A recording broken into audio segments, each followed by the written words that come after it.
Hello everybody, welcome to this video. My name is Jonathan Curtis and I work as a freelance drummer, producer, session player and somewhat teacher, educator. Basically I make my living playing the drums, making music and talking about those things. Now in this video I'm going to talk about session musicians. And the reason I'm going to talk about this is because I am somewhat uniquely placed to talk about this, because I have worked as a session drummer and I work as somebody that hires other session musicians. For about the past 10 years I've worked as a professional drummer, freelance, which includes everything from teaching and gigging right up through to session playing and everything else. But in 2017, I founded a record label and publishing company called Artificer Productions and have spent a lot of my time since then, mainly from my studio, producing music, producing educational media, and a lot of that involves hiring out contractors, which might be graphic designers or editors or composers or session musicians, because I play the drums, and if I need a cello, I can't play a cello, so I have to delegate that to somebody else. So I put out a survey on Reddit and asked, we are the music makers, are you interested in hearing about how to be a session player from somebody who has done both, being a session player and hires other session players? And actually, to my surprise, the response was overwhelmingly yes. So thank you to We Are the Music Makers. This one is for you, and I'm going to do my best to share my experiences and share anything that may be of interest or of value to those of you looking to be session players. I've got my notepad here, which includes the things I want to talk about and some questions that some of you have sent me as well. Now, a few disclaimers to begin with. You are all smart enough to know that there is no one thing that I or anybody else can tell you that is going to suddenly make you a successful session musician. This career, this industry is difficult, is competitive, doesn't have much work going, and is oversaturated.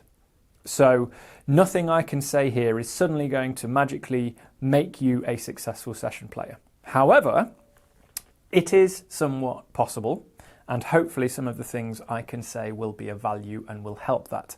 Secondly, the things I'm going to talk about are true of my own experience. They are not necessarily true of every session musician or of every producer, so please bear these things in mind. But as a company director of a record label and as a freelance session player myself, I have worked on both sides of the fence and continue to do so. So that's where I'm coming from. All I'm trying to do is share my experiences.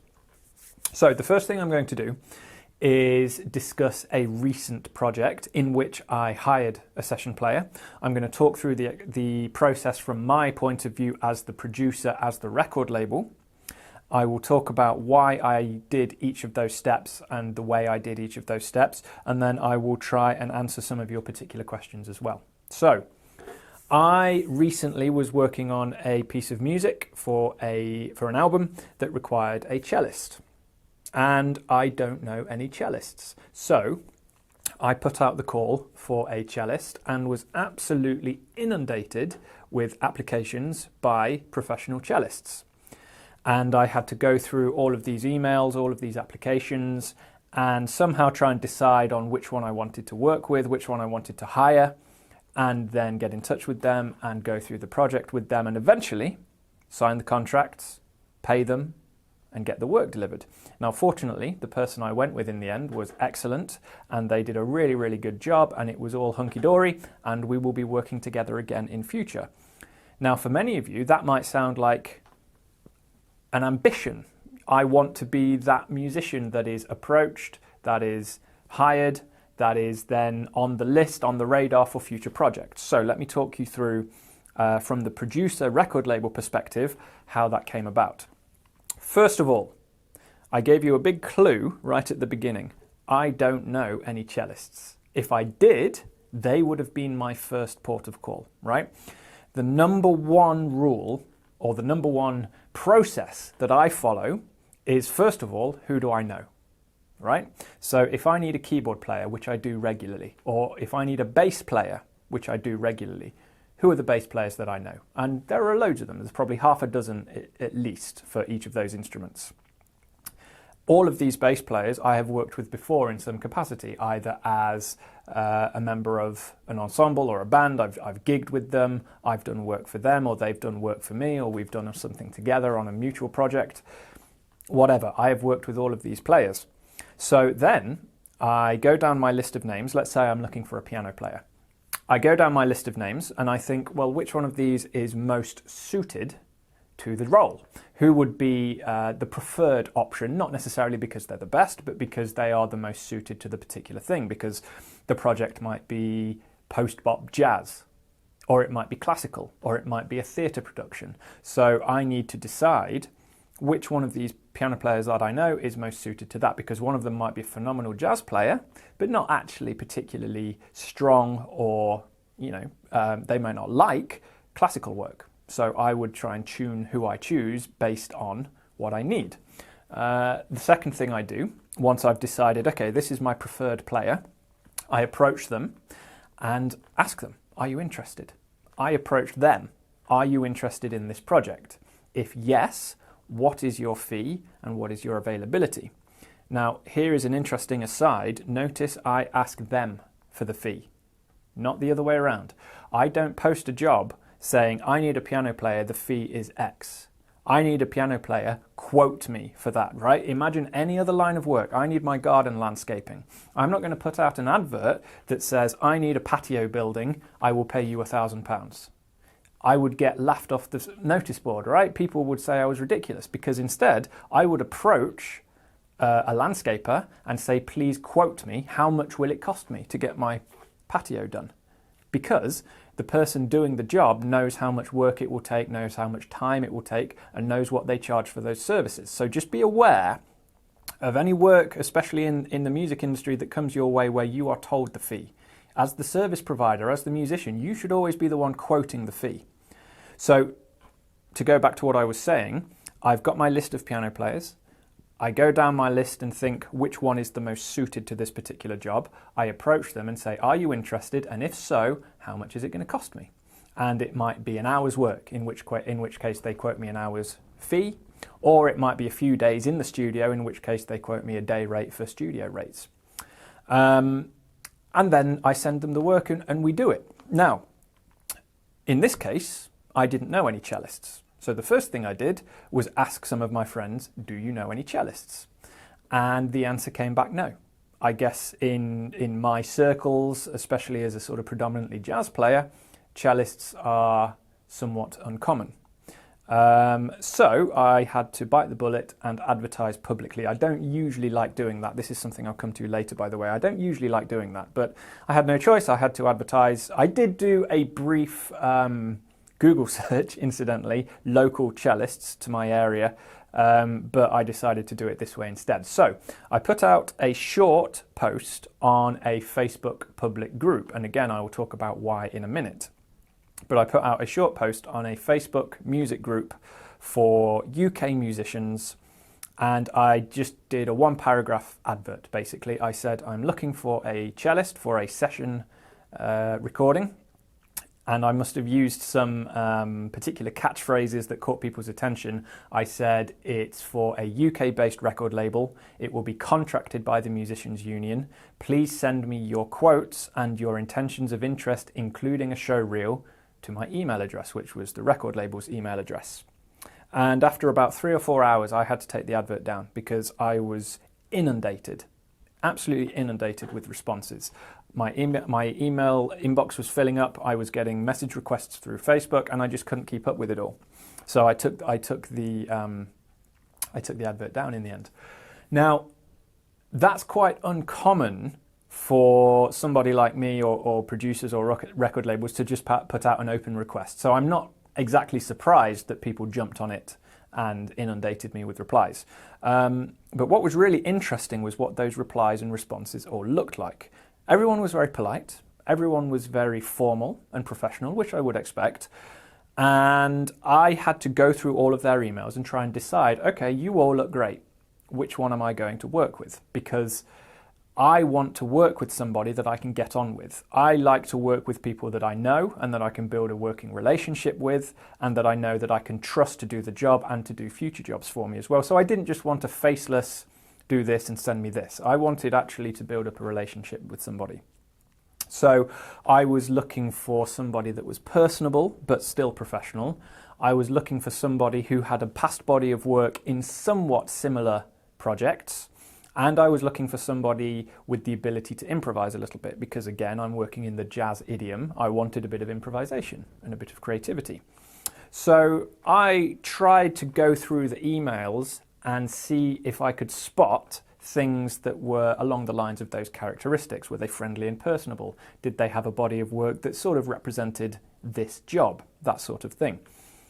A really, really important point here to make is that if the applicant didn't present an example of past work, I basically replied and said thank you, but no thank you, and deleted the email. I wasn't rude, I was very polite, obviously, but it was an instant no, basically, because when money's on the line, when a deadline is on the line, when there's a project on the line, I'm not going to hire somebody that I've not heard at least, right? So if you can't provide a show reel or a portfolio or an example of your work, there's no chance, unfortunately. So here is a really, really big tip. If you are interested in becoming a session player, get yourself a portfolio. If possible, a portfolio of a past body of work you have done before in the similar style. If not, at least some kind of show reel showing your playing and your sound if you're doing sort of remote recording, right?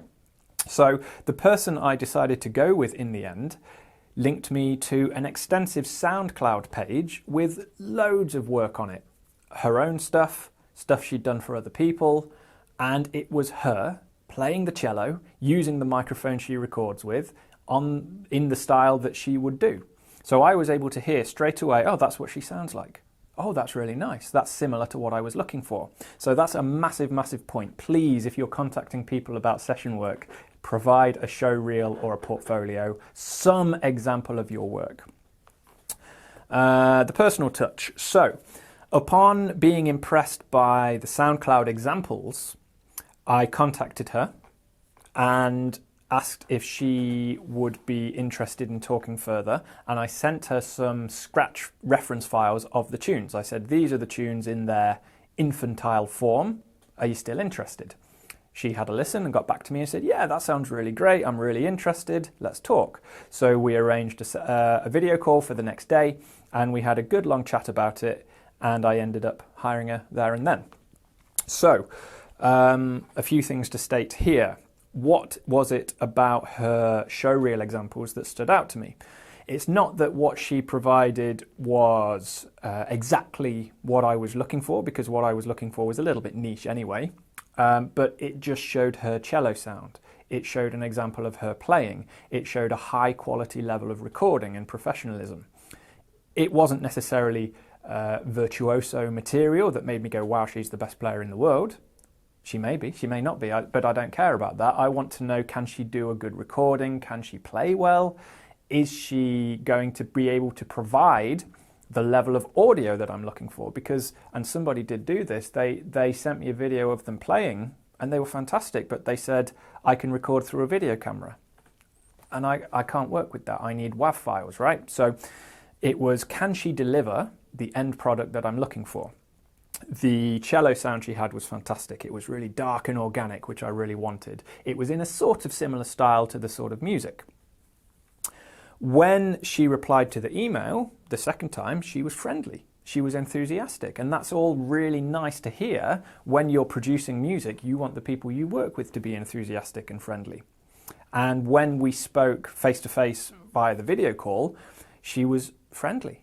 She was nice. She was outgoing. She was enthusiastic again. She said, I really liked this about this track, and I've got some ideas for this track. And straight away I'm thinking, great, this person is enthusiastic. They want to be involved. She quoted me a fee, which I thought was fair. We exchanged contracts, and I sent her the track, and she started working. Within about 3 days, she'd sent me the final files, including some modifications that I'd asked for. She got paid, I got the material. She will be high on my list for the next time. So that's fantastic. Now, regarding the other applicants, I had some extremely highly qualified people contact me, right? I had people, including the lady that I eventually worked with, people that went to Royal College of Music, ABRSM, Guildhall, Trinity qualified, Royal Northern, Birmingham Conservatoire, people that had done session work for the BBC, for Netflix series, for high-profile artists, people who have toured all over the world. But I didn't choose those. I'm sure they would all be completely qualified, but a lot of them, and I'll try and turn this into another tip for you if I can, the email that they used to approach me came across as a CV. Hello, I would like to apply for the cellist post. I studied here. I did this. I play this. I've done this. I've done this. I've done this. I've done this. And none of their personality came across, right? I said, okay, you studied at Trinity. You did this for the BBC. You did this for Netflix. You play a Stradivarius or whatever the cello equivalent is. You use an AKG blah blah for your microphone. Brilliant. You use Pro Tools. Brilliant. But who are you? Who are you? Who are you? The email that first stood out to me was the first one I got, which is the lady I went with. I'm really interested in the creative side. I really like improvising and working on improvisational projects. These are the sort of projects I'm interested in, so I get an idea straight away of the person. Okay? So let's move on. And I want to address some of the questions that some of you guys sent me because they're really good questions. Which order shall I do these in? So what are producers looking for? That's a really good one, and it kind of ties into what I was just saying. The be-all and end-all, as a producer, I am looking for somebody that is going to get the job done with a minimum of fuss and is easy to work with. They're probably the two biggest things. I don't want egos. I don't want butting heads. I don't want to have to babysit the person, especially on this instance it was a remote session, right? So there needed to be a degree of autonomy where you're getting the files and all the notation and everything like that, and then I need you to be able to do your bit and send it back to me. I can't be babysitting you. What am I doing with this? What's this? What's this? What's this? I've provided you with the information, right? So you need to provide me with your service. That's what I'm paying for. So what are producers looking for? In my case, I'm looking for somebody that is easy to get along with, knows what they're doing, and can do the job with a minimum of fuss. Of course, I'm looking for somebody personable, somebody that I can get along with, somebody that I've said I can work with in the future.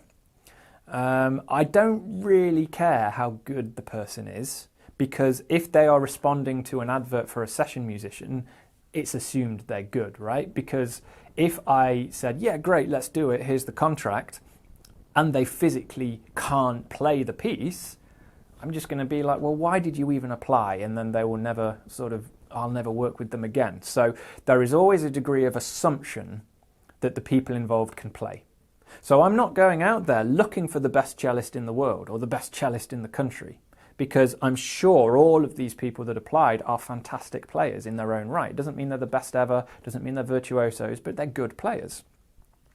So that's the main thing I'm looking for. Are they going to get the job done with a minimum of fuss? Are they nice? Are they easy to get along with? Are they enthusiastic? Are they real people, right? Because I'm a musician too. I want to feel a degree of connection. I want to feel like we can work well together. Otherwise, I may as well just sequence it in Cubase and be done with it.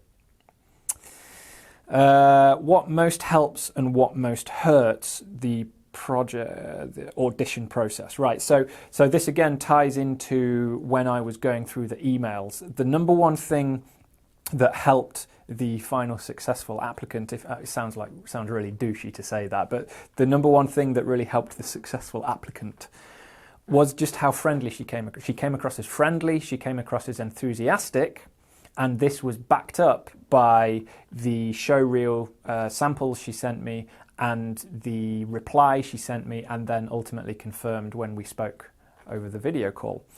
So that was great, because straight away I was reading this thinking, this person sounds friendly. There was a website link, which looked great. I'll talk about websites in a minute. The website looked great, the samples were great, and she was really friendly and quick to respond. So that was it. The thing that most hurt, I think, the application process, or the audition process, whatever you want to call it, was that lack of a personal touch, right? When it was just a CV. It was basically, look how good I am, here's everything I am.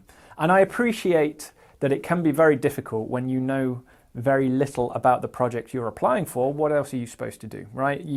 I'm a cellist, here's what I've done, here's what I can do. Do you want me or not? I appreciate that. Just for me, all I can say is that personal touch is what made me reach out to that person, because I know that I'm going to work with her again now. Anything else to say on that matter? It's a balancing act between confidence and showing and demonstrating that you are capable of the job, while still being personable and humble and a human, right? I don't just want somebody listing off achievements saying why they're great, because I'm assuming you know what to do. I'm assuming you can play the cello, right? So I appreciate that's difficult, but just try and balance it. Think of it like a job interview. You're showing some of yourself, some of your personality, some of your character. Yeah, I can do the job, but I'm also reliable. I'm also friendly. I'm also committed, and I'm passionate about what I do. That stuff goes a really long way. What kind of skill set is expected? That's really interesting, because again, that ties into what I was saying just a moment ago of what's expected. What are producers looking for? What am I expecting? The skill set is not very specific, except I expect you to be able to do the job you're applying for, right? So on my advert, I stipulated improvisation, notation would be provided, and it must be suitable. You must be capable of recording remotely, because obviously in the current climate, nobody's getting together in studios because of social distancing. This was all done remotely. So if the person is replying to that advert, I'm assuming they know how to read music, because I've stated notation will be provided. I'm assuming they know how to improvise, because that was stipulated. I'm assuming they have the ability to record from home, just the equipment. They have an interface and DAW and microphones and instruments, blah, blah, blah. That's all assumed. That's all expected, because of course, why would they apply if they couldn't? Now, I was able to send the person I eventually worked with, I was able to say, I've uploaded all of the files to the drive. It includes reference tracks, it includes individual tracks of the instrument parts, it includes an arrangement template including tempo, it includes the recording templates including the sample rate and the bit depth. All of these things, and she didn't even blink. She said, yep, fantastic. So I expected she knew her way around recording software. I expected she knew her way around audio equipment and how to record at a certain sample rate and bit depth. I expected she knows how to use Google Drive or something to download and upload the files. And she did, and it was great. Now, I'm expecting a degree of autonomy and independence of knowing your craft, right? So again, I'm not expecting that you're the best player in the world. I'm not expecting you're a perfect sight reader and you're not human, because had she come back to me and said, this bit doesn't make sense, can you help me with what you're going for here? I'd have said, sure, let's talk about it. It's not like I'm expecting a robot, but it's expected a degree of professionalism and expertise in your craft. That's pretty much it. I'm expecting you're able to fulfill the role. So when I've worked with piano players in the past and we've been doing a jazz record, I'm obviously expecting that they know their way around jazz form, that they can solo, that they can accompany, that they can read a lead sheet. These are things to be expected in a jazz context. I'm not expecting they're 100% perfect sight readers. I'm not expecting they're incapable of mistakes. I'm not expecting it's a one-take only deal. You know, that they're still humans. I'm still human. It's all a process. It's just at the end of the day, I'm expecting you to be able to do a job, just like if I hired the proverbial landscaper. I don't really care about the process. I'm expecting at the end of it, I'm getting a patio. There's no different just because there's an instrument involved. I'm not expecting them to have a certain grade of qualification. I'm not expecting them to have a certain brand of tool. I'm not expecting them to use a certain digging technique, right? All I care about is, am I going to get a decent patio at the end of it? So bear these things in mind. What's to be expected of you? Well, what's expected of the job? Is there reading involved? Have I been told there is notation involved? So sure, it's going to be expected of me that there's reading involved. Have I been asked to record at a certain bit rate, for example? Okay, well that means I need to know my way a little bit around some recording software. So just use your common sense. What's required of the job? Because whatever's required of the job is going to be expected of you when you apply or when you are approached. Where to look for session gigs, and this is the big one that I think most of you will be the most interested in. How do you actually get the work? Okay, so right early on then, I talked about putting the video out on Facebook. I did that because this particular page that I advertised on had many members, in the tens of thousands of members. It was very highly regulated, so a lot of spam and things like that were removed. It was socially adjudicated, so people that had had bad experiences with somebody else, like they've not been paid properly or something like that, was made publicly available. So let's say somebody is recommended for a gig. Somebody on that same group might then say, well, don't work with that person because they skimped me out of payment, or they were really, really difficult. It sounds really bitchy, but that's really important when you're conversing with strangers. So I knew that of all the recommendations and things that I would get on my post, it would be somewhat regulated because that is quite a regulated community. I also didn't have too many options because of the lockdown. It's not like I can go and nail a flyer to a lamppost and say session musicians wanted, and I wouldn't do that anyway. The hardest point is, for those of you who have never done session work before and desperately want to get involved, people like me who need a job doing, 99 times out of 100 I'm going to go to people that I already know and have worked with in the past. So I appreciate how frustrating that is if you don't happen to know a producer. Well, how am I supposed to get started? And that is the hardest part, because the musicians I work with on a regular basis, once we work together for that first time, we work together numerous times after that. Because the proof is in the pudding. Okay, the first time we work together, we go, oh, that was really good. That person's really easy to work with. They're really good at what they do. So let's do it again, because there's no reason to go with somebody else. So you might get lucky and that somebody else like me comes along and posts a freak job on something like Facebook. One thing I will say, my post on Facebook was picked up by an agency website. I won't name it, but that I'm in no way affiliated with, I've never registered with or anything like that, but my post ended up as a job vacancy on their website, and I had a lot of applicants come through that website. Now, I don't think it's their fault, because they browsed the website and they saw the job listing and they applied, but they're paying, I believe, they're paying membership for that website to provide them with roles within the music industry, and saw the role and applied to me. But I've never been affiliated with that website, and I certainly didn't choose that website to host this role, and I wouldn't choose that website.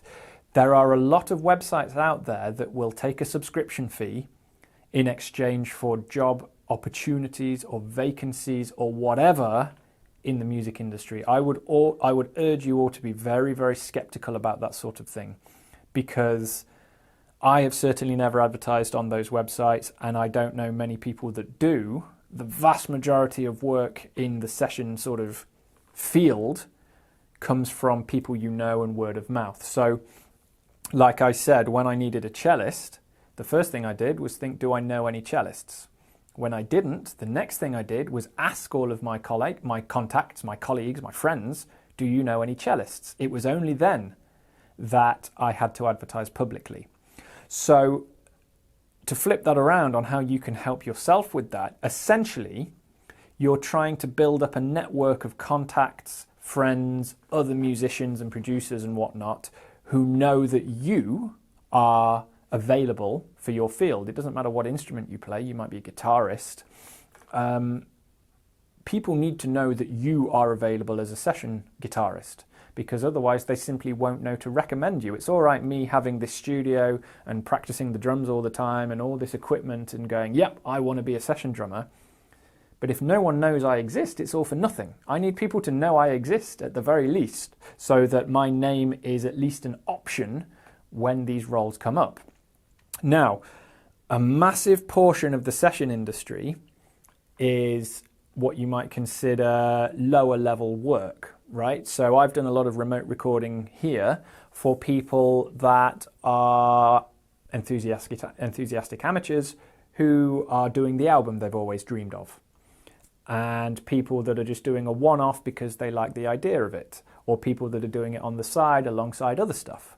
Not all session work is Abbey Road #1 hit sort of thing.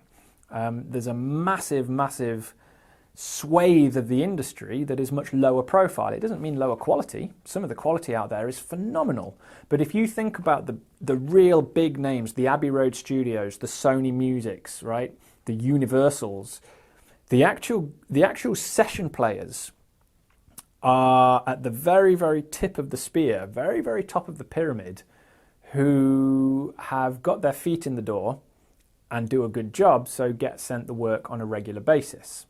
The truth is, they represent a minute proportion of the musical fraternity, right? They are literally 0.0001% of all the musicians in the world. They are a handful of a few musicians that are doing the regular circuit tours in LA, in New York, in London, right? The vast majority of working musicians are working on a slightly lower profile, doing more regular gigs. Lower profile doesn't mean low quality, right? So please don't think that that is what you're aiming for, especially if you're trying to do this as a sustainable career, because the work isn't there. When you look at the big players, as I say, the Abbey Road Musics and stuff like that, they'll have a handful of players that they use regularly. You know, in the drumming world, it might be someone like Ash Sohn, who is on every hit from here to God knows where. And that's great for him. Ash Sohn's a fantastic player. But he is not representative of the vast majority of drummers out there. He is just at the absolute tip of this pyramid, where he maybe got lucky with one opportunity years ago, nailed it, and became the go-to guy because he's a nice guy and he does a good job. But for someone like me, let's say I wasn't a drummer, my first thing is not going to be, well, shall I go and get Ash Sohn? It would be, well, who do I know that plays the drums? Because I need it doing to this deadline, etc. So ultimately, and it's the worst answer, and I hated this when I was first starting out, but ultimately it's about who you know and who knows you. You've heard that before, and it's really difficult, because if you might be some 20-year-old guy in your bedroom and you're a phenomenal guitarist and you're desperate for the work, but you don't know anybody and nobody knows you, or you're in the middle of nowhere and blah, blah, blah. So finally, before I shut up and wrap up, I want to address a few misconceptions. And essentially, they are one and the same. This concept of recording hubs in the world. Now, admittedly, I've just mentioned LA, New York, London, etc., Nashville, whatever.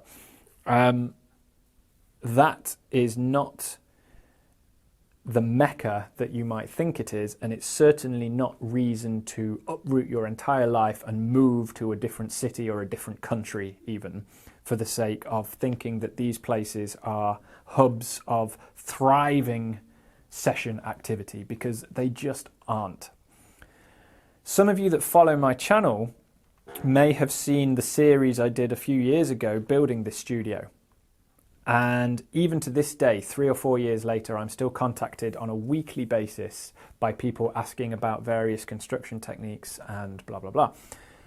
One guy always stands out for me, and I sadly can't remember his name, but he contacted me and we ended up having a phone call conversation. And he lived and worked in London as a producer, as a composer, as a musician. And he had produced some big hits that had gone #1. He had worked on film scores. And he was looking to build a studio similar to this one, which is why he contacted me. Because he said, to use his words, the future is in keeping rights, right ownership. Because he was losing the vast majority of his royalty share to the big companies, the big players. He said, once everyone's got a piece of the pie, there's nothing left for me. So he was looking at forming his own label, forming his own company like I have, and maintaining all the rights to the work he produced. I asked him, I've never lived in London, I've never really wanted to live in London, have I missed out career-wise being a session drummer but not being in London? And he said no, because the vast majority of producers can't afford to hire a live drummer. Because in London, sessions are expensive, studio time is expensive, drummers are expensive when they take all the gear. So he said you would be far better suited setting yourself up with the ability to record remotely. Then you've got a worldwide audience, and that's proven absolutely true for me. So if you are this 19, 20-year-old guy in your bedroom and you can shred with anyone and you've got all these session skills and you desperately want to become a session musician, the number one thing I can recommend you do is get yourself some recording equipment and start recording stuff. Build yourself a portfolio, build yourself a website, and show that you are capable of producing high quality audio, obviously high quality playing. You don't need to be the best player in the world, but at least play what you play well, and get yourself out there and start building a brand for yourself online. The internet is a fantastic resource that we should all be using more of, because notice how my first port of call was social media when I needed a session player, a cellist. I wouldn't have really cared if that cellist came from Australia, America, Africa, Russia. It really wouldn't matter if they fulfilled all the stuff I've talked about already, if they are capable of producing the results I needed. So I think a vast portion of the session industry is moving more and more online with remote recordings like this. So if you follow all the things I've talked about by being personable, keeping yourself as a human being, don't be arrogant, come across as a nice person who is happy to work and enthusiastic, backed up by the professionalism, the ability to do a good job, having the session skills that are expected of you, I think that's going to be far more important than just sending out your CV and saying, look how good I am, look where I studied, look what equipment I use. Because for me at least, I'm looking for a colleague, not just a machine. Finally, websites, just keep it simple. Please just keep it simple. I had somebody send me their website and it was page after page after page of photos where they are posed, and it was clearly a professional photo shoot, which looked great, but it was them.